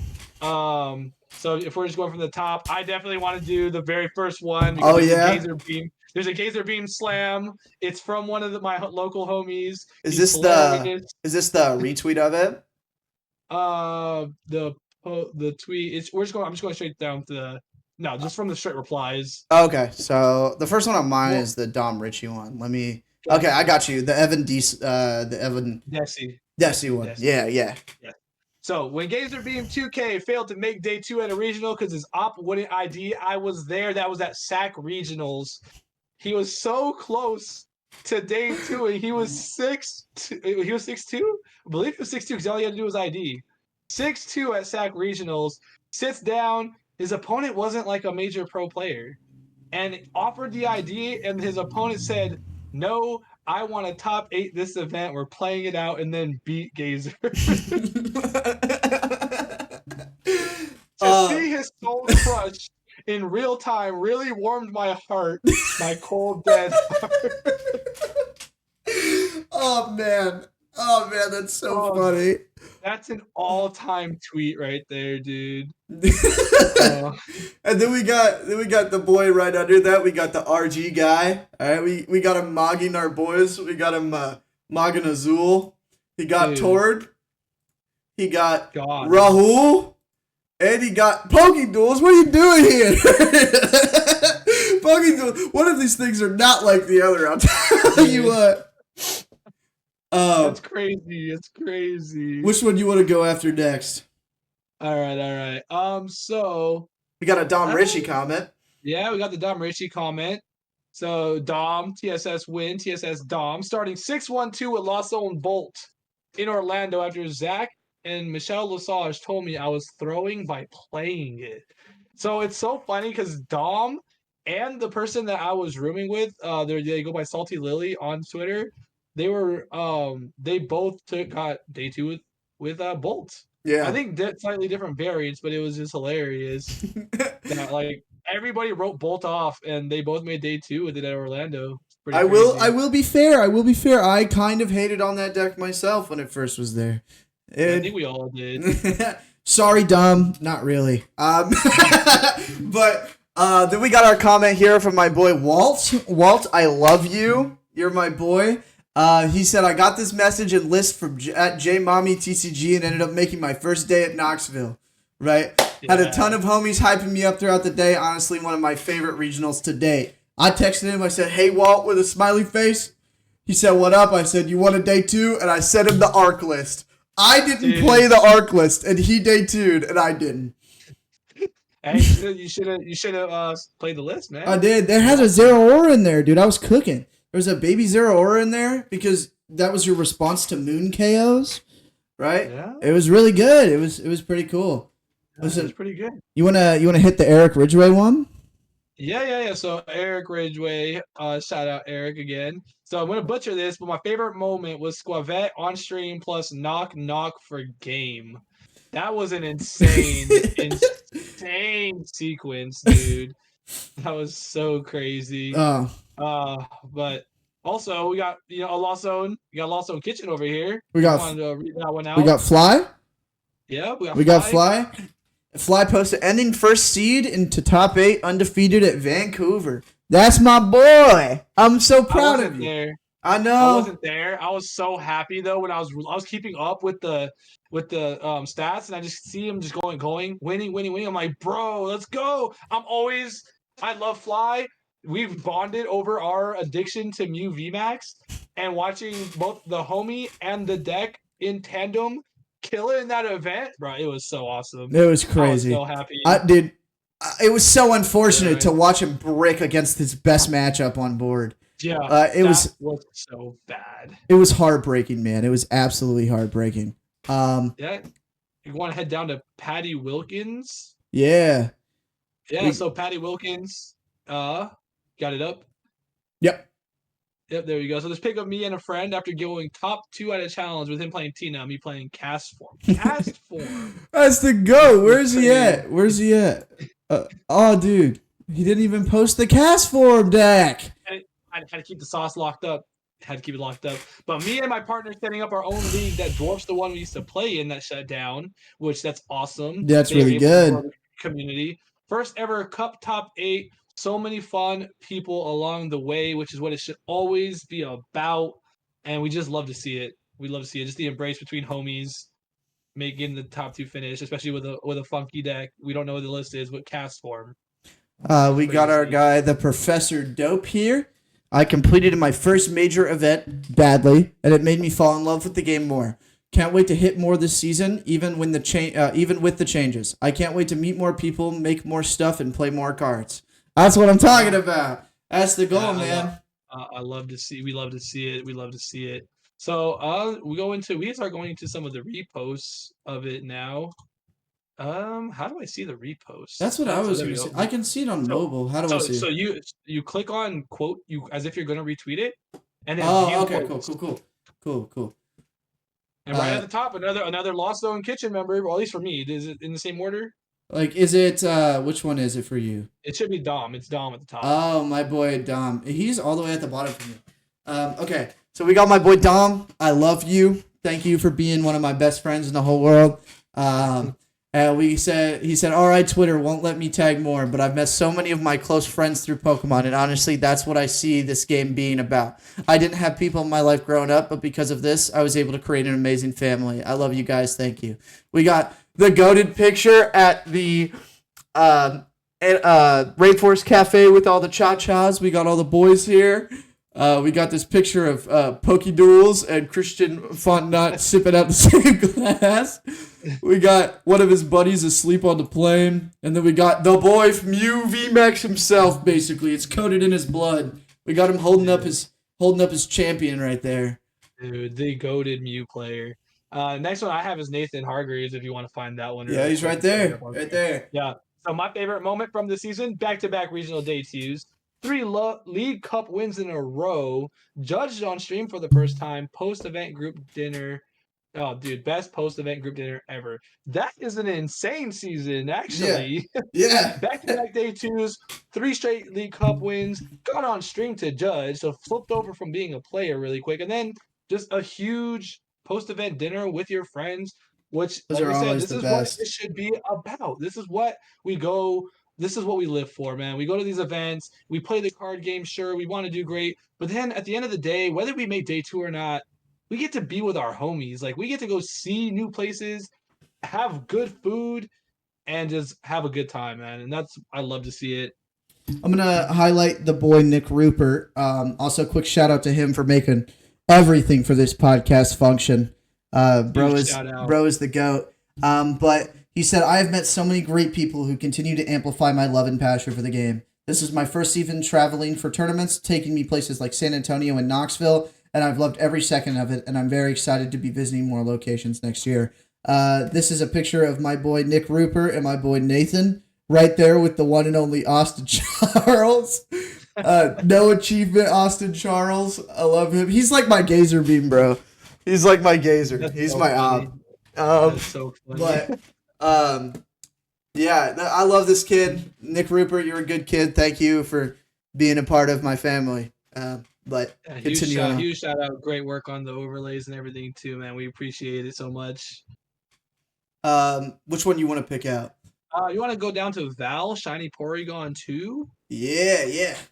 Yeah, so many great memories from this season. NAIC was a delight, and exploring the city with friends was a highlight. Making Alamo jokes while in San Antonio, Jank January and Jank June, playing goofy decks at League. This list goes on. Philly Pokemon is my favorite community. You just have all the community picks in different events at different places. We got The my boy Alamo Iron jokes- Valiant there. Yeah, the Alamo jokes in San Antonio is crazy. Dude, the Alamo is crazy. The Alamo is crazy to see. We got. I'm gonna quick sidebar. We got Jake Santiago here. Ian Robb threw up on my family's dinner table. I think that was important. TSS win. TSS win. You love it. I think that was very important. And I think another one we should read is Natalie's post. Yeah, for sure. So you want to go ahead? I got this one out. Yeah, you got it. Will always be seeing my friends and exploring new places with my partner and daughter. Always thankful to be able to travel and compete with them. And so that's just awesome. You see the picture with all the friends, them, the family, like all of them, dude, just going out. Looks like they're at a zoo. Yeah, at the zoo. That's or like an aquarium or something. No, it's a zoo. I think that's a lizard of some kind, man. I guess it's fair. They got them at the zoos. I actually have a funny story. At Vancouver, I was asked by Girl Power to come take a picture with them because me and Sawyer had to. We showed up in banana. I'm not in a banana costume, in a bread costume, right? We showed up to Vancouver because we were banana bread. So nice. They asked me and Sawyer to come take a picture with them. So somewhere on the Team Girl Power page is a picture of me and Sawyer in a banana and bread costume. That's funny. We'll hit one or two more of these, and then I'm gonna ask you what your favorite thing is from the season. So be ready. I'm gonna give this one to Ethan Morgan, my final pick, and it's gonna be nearly every regional I went to this year felt like a fever dream. Between my top 8 at Sacramento, to the insane Airbnb at San Antonio, to playing Palkia to a regional in 2024, then the last minute deck change and doing terrible at Knoxville and Vancouver. Absolutely a season to remember. This first picture is me. I look absolutely terrible here, but shout out my beautiful girlfriend next to me. He took a picture of the fork and I was in it. The next picture is Cross Fusion Strike Technoblast. This was a photo we put together while we were absolutely all just kind of hanging out, and it was super fun. We have the picture of him in his top 8, and then we got the picture of us trying to attack Christian with peanut butter because he's allergic to peanut butter. Oh, trying to murder Christian with peanut butter is crazy. This is so fun. It was in a bag. It was sealed up in a bag. We were just teasing him about it. So which one? I want to give out Austin Lee the last post really quick. So yeah, once you get there, let me know. Got you. First year going to regionals. Got my first day 2 at my 3rd ever regional on a silly deck in LA. First time at NAIC with so many new homies. Won a few challenges. Threw some dice. Had some games where I couldn't even stop laughing to take my turn. Can't wait for next season. And you just see all the pictures, them probably, I'm assuming after a win over there with the homies at the event at NAIC. It looks like a local. And then just grinding, it looks like, at the table. And this is just... If this isn't Pokemon, at its purest, I don't know what else is. Newer player, they just started, got their first day 2 after a few regionals. Like, that's what we love to see in this game, man. Just seeing the success, seeing the good times. Yeah. And that's just the main thing that I really love. And I just also want to just shout out to everybody that did reply. It would have been too long to go over through everybody's, but I did read. We did take the We time to read all of them. read all of them, and all of your stories are amazing. We're so happy to see you guys this coming season. We can't wait for more Pokemon. He took the words right So out of my mouth. all right, but no, you don't. But so I'm gonna ask you, since you kind of hinted you're gonna ask me, what was your favorite part of this season? You got to it first? How rude is that? No, I was talking, so I want to let you talk. So the best way to let you talk is to ask you. All right, fine. I think there are. I would pinpoint two favorite moments from this season. For sure. One, there was a point where a good friend of mine, his name is Ethan. I just went over his post. He was going through a rough time, and when we went to Sacramento, there was this doom kind of on his face the entire time we were sitting there, because he was really worried that he wasn't going to get his invite because he had never attended a regional before. And when we sat down, we talked about it, we played some games, we hung out, we had a good time. This was my first time meeting the kid, in real life out of like a Discord group call. And like we went to the event and he lost his round one, right? His round one of the day, he lost it. And he came up to me and he's like freaking out. He's like over worried. He's like, this event matters a lot because like my parents and a whole bunch of other stuff. And I was just like, calm down, go back into it, get it done. I'm like, get it done. Don't think about the next round. Just play what you can. He won out. He got top 8, right? Unfortunately lost in top 8, but man, that kid, I had never seen that kid smile like I saw that before. And that was super important to me. I care about that kid a lot. The second one is right when I was diagnosed with cancer. I kind of struggled a lot with like coming out and talking about it because it's a big thing for me and like inherently just like my health and like everything about it. And I just didn't want to seem weak. And my girlfriend reached out to the community as a whole and they all donated to help me be able to survive. Really. I mean, it was really just one of the most heartwarming things I'd ever seen. Like the community as a whole came to me and was like, we're here to help you when I didn't deserve that, and like, I very much love everybody in this community, and this season really showed me what it's like to be part of this community. And I cannot wait to continue to be part of it still. Yeah, no doubt, man. This community is amazing, and I did was there for seeing everything going on. And I was really happy that the response that it got, and that you that they we showed out, the whole community. We showed out to make sure you knew that you were loved, man. And that's always very important, that we no matter what is going on as far as qualifications, where we stand on what's elitist, what's not. At the end of the day, we're all people enjoying the same hobby. And so when one of ours is in need, is going through something, I love that something like, we have that kind of backing, and I'm glad that you got that love, because you Yeah. definitely did. You say you didn't deserve it, man, but you deserve it. There's nobody that I feel like doesn't deserve, you're a good part of this community, and I'm glad they had your back. I try. Now, what about you, Dre? Before I start crying. Yeah, man. So it's really tough, man, because this season was just a whirlwind of just so many things, so many great times. Um, like one of the best ones that I could think of isn't even something that was like my own accolade. One of my best moments was actually LA Regionals, and it wasn't even my stream match. My favorite thing was that one of my locals, his name is Mikey. Huge shout out to Mikey. Dude was like a lot, when especially like me with my first season, I would go to like league like every night. I was grinding, just wanting to make sure when I go to regionals, I'm gonna like when I go to my first one and I do well, and I got my day 2 in my first regional because of that.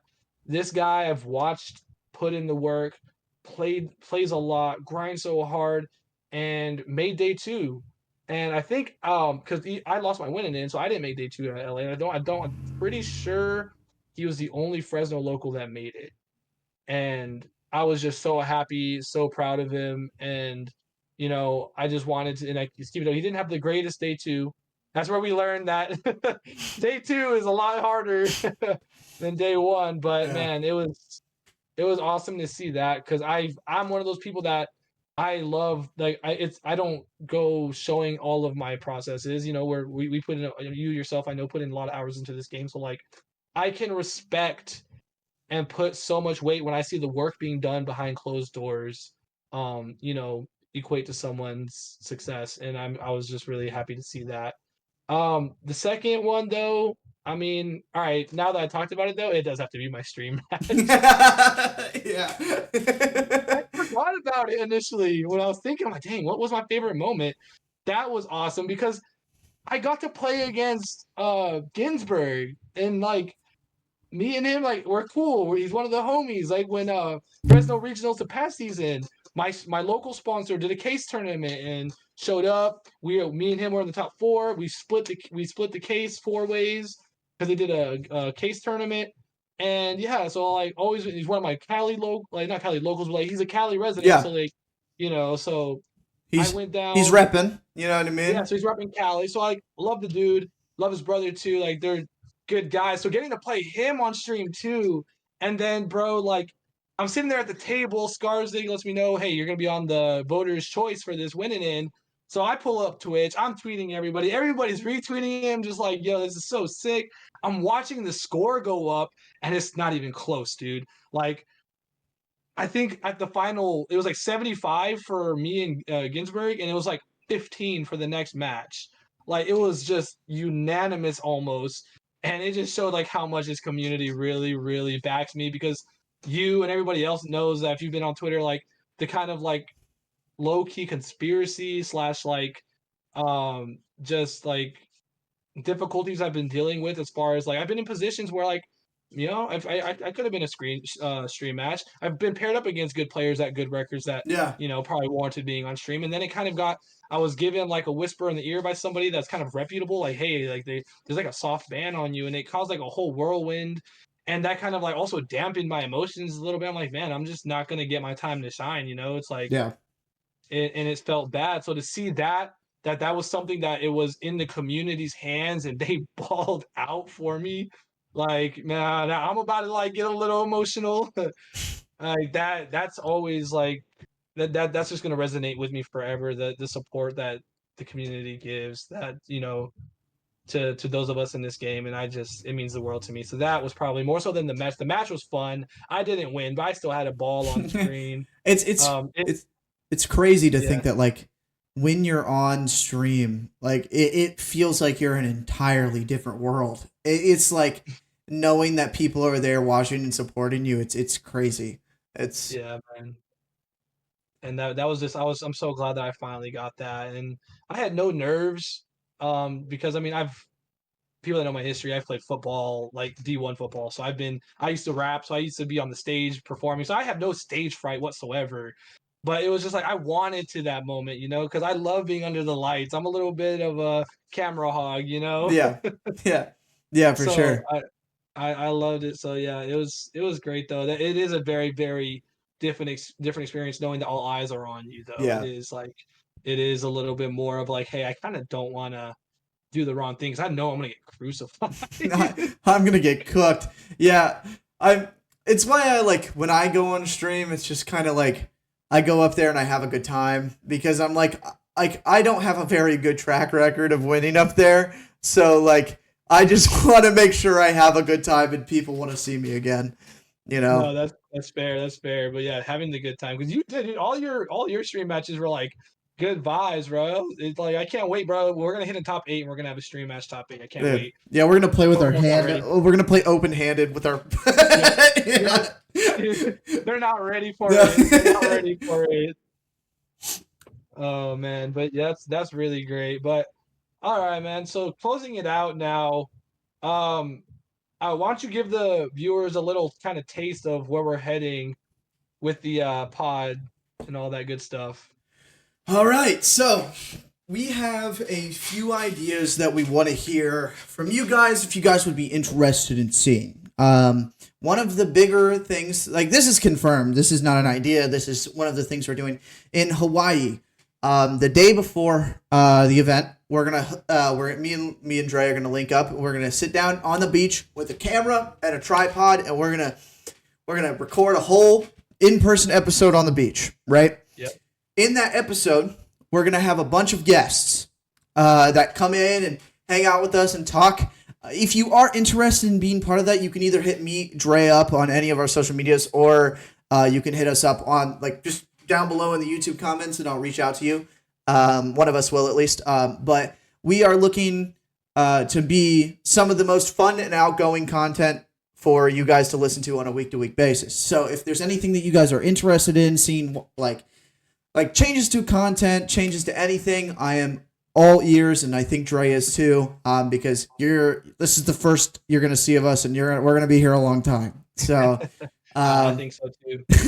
So I'm pretty excited to see where it goes from there. Another thing that we were talking about is potentially making vlog content with me and Dre, about like us linking up at events and posting it here directly on the YouTube channel for the podcast. So it would be not TSS related, not kitchen related. It would just be me and Dre, the podcast vlogs. And I think that would be pretty cool. If you guys would be interested in seeing something like that, let us know. But other than that, man, I think this was a really good first episode. Yeah, man, it's great. It's great. It was good. You know, when you reached out, because you saw my content, me going full-time content, and one of the things was like, man, I really would like to do a podcast, but it's like you could do a podcast without a co-host, but it's like not as fun. No, yeah, yeah. And so when you reached out, I'm like, dude, that makes so much sense. Like our vibes. Every time we've talked at tournaments, like we've vibed, and it's like, yeah, this will probably cook. I'm with it. So I'm glad we decided to do it in this first episode. If it's any kind of telling, I think this is going to be a great ride, bro. I'm happy to be part of it. Me too, man. I am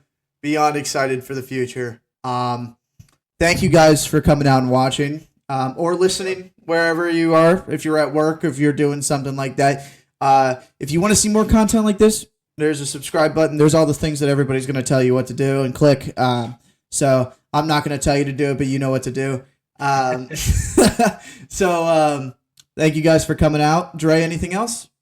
Yeah, just huge shout out to all of you guys that are supporting us. I know it's it's a little awkward because we got the Lost Zone Kitchen guy on one side, TSS guy on the other side, but we're here strictly to talk Pokemon. There'll be as this goes, there'll always be a little bit of Lost Zone Kitchen versus TSS. Stuff going on low key because we're competitive people. That's how it works. That's how it works, man. It's just I love all the guys over there on your side, and I know you guys feel equally about the same over us here. Yeah, any beef that we have is all plutonic. You know what I mean? It's just it's